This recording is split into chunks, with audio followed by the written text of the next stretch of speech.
नमस्कार, आप सभी का स्वागत है और आप देख रहे हैं न्यूज 21। मैं हूं आपके साथ सोनम गुरु।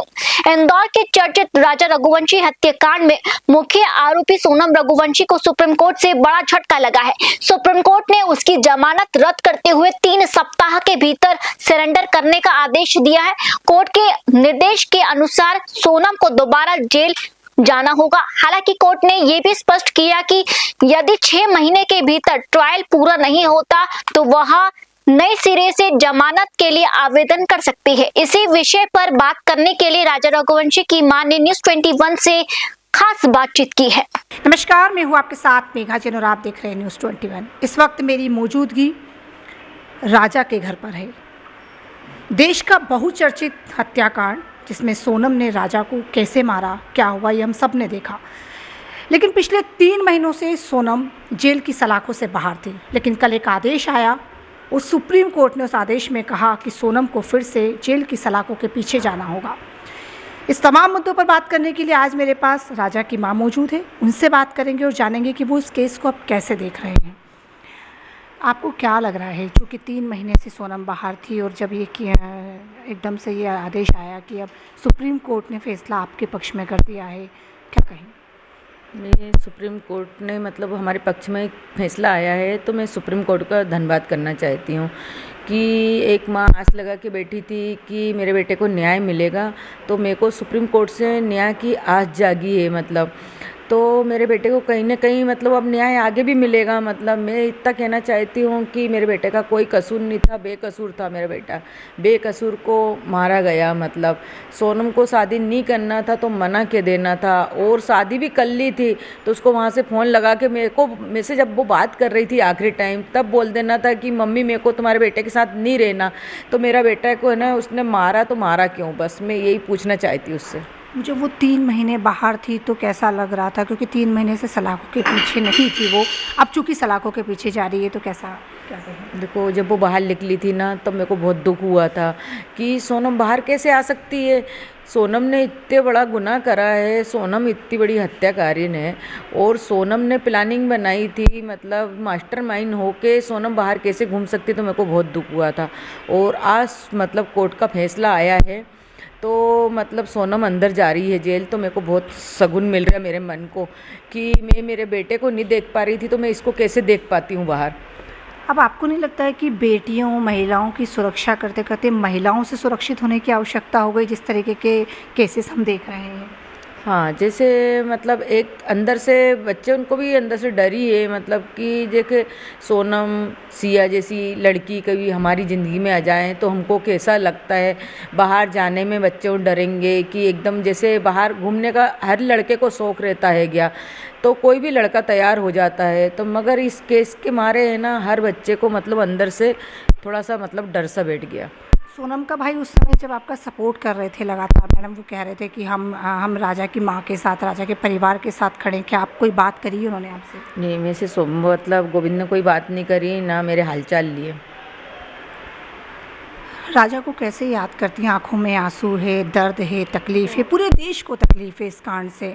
आज 11 का दिन है, मेरे को सुबह से उसकी बहुत याद आ रही है। मैं बैठे बैठे मतलब 2-3 बार रोली हूँ। मतलब कि मतलब ऐसा कैसा कर सकती है सोनम। मैंने तो शादी करी थी मेरे बेटे की, तो फिर सोनम ने इतना बड़ा अन्याय क्यों करा? सोनम को नहीं रहना था तो एक बार मेरे को फ़ोन लगा के बोल देती, भले वो शिलोंग में छोड़ देती मेरे बेटे को, तो मगर मैं वो मंजूर था मेरे को, मगर मेरे बेटे को उसने मारा। ये मेरे को बहुत बुरा लगा कि क्यों मतलब उसने ऐसे मारने की प्लानिंग करवाई।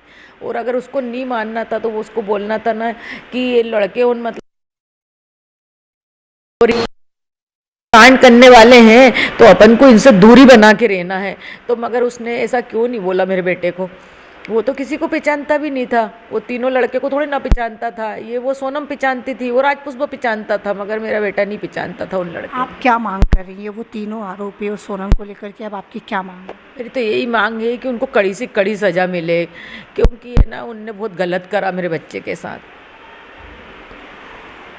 अब जब चूँकि ये पूरे देश का बहुचर्चित कांड बन चुका है मैडम, और इसमें लगातार जिस तरीके के अपराध सामने आ रहे हैं, सोनम जमानत की अर्जी भी लगा रही है। सोनम ये भी कह रही है कि मैं अपराधी नहीं हूँ, और वो लगातार इस बात को दोहरा भी रही है कि मैं अपराधी नहीं हूँ, और एक दिन ये अपराध नहीं होगा, ये सिद्ध हो जाएगा। इसको कैसे देखते हैं? सोनम ऐसा बोल रही है तो मेरे कहने का मतलब यही है कि सोनम वहाँ से इंदौर क्यों आई थी, इंदौर से गाजीपुर क्यों गई थी, कोई लेके तो गया नहीं था उसको उस समय जब वो अपराधी नहीं है। तो उसने एक बार भी फ़ोन लगा कि क्यों नहीं बोला है कि मम्मी ये गुम गए, कि किसी ने इनके साथ ऐसा कर दिया है। तो मतलब उस समय उसने क्यों नहीं बोला। और उस समय जब पुलिस ने उसको पकड़ा गाजीपुर से, जब उसने सारी बात कबूल भी करी है, मतलब कि खुद जाके सिलेंडर नहीं हुई, मतलब वहाँ पे ना गाजीपुर में जाके मतलब ढाबे से मिली थी वो। उसको बाहर देखा अभी हमने, चेहरे पे सिकन नहीं था इस तरीके का, गुस्सा आया बहुत, लगा कि मैं क्या कर दूं। मैं ये कुछ नहीं कह सकती हूँ कि वो क्या करने वाली थी क्या नहीं करने वाली, मगर उसने जो करा वो बहुत गलत करा मेरे बेटे के साथ। मैंने उसके साथ भेजा था और उसने ही लेके गई थी मेरे बेटे को। अच्छा, आपको इसकी जानकारी नहीं थी जब वो लेके जा रही थी? ऐसा ऑब्वियसली बात है, जब शादी करते हैं तो पता नहीं होता है, बहू है घर में आई, ये सब कुछ नया नया है। लेकिन सोनम से जब आपकी आखिरी बार बात हुई थी तब उसने वो आखिरी शब्द क्या कहे थे? आखिरी शब्द उसने यही बोला था कि मेरा व्रत है। मैंने बोला कि कुछ खाया कि नहीं खाया, ये कुछ खा लेते व्रत है गया। नहीं बहू का व्रत था तो मेरे को फिक्र हो रही थी। तो बोले कि नहीं कहाँ पे, यहाँ पे कुछ खाने के लिए नहीं मिलता है। एक चाय कॉफ़ी लेके आए थे तो बहुत गंदी थी तो मैंने फेंक दी थी।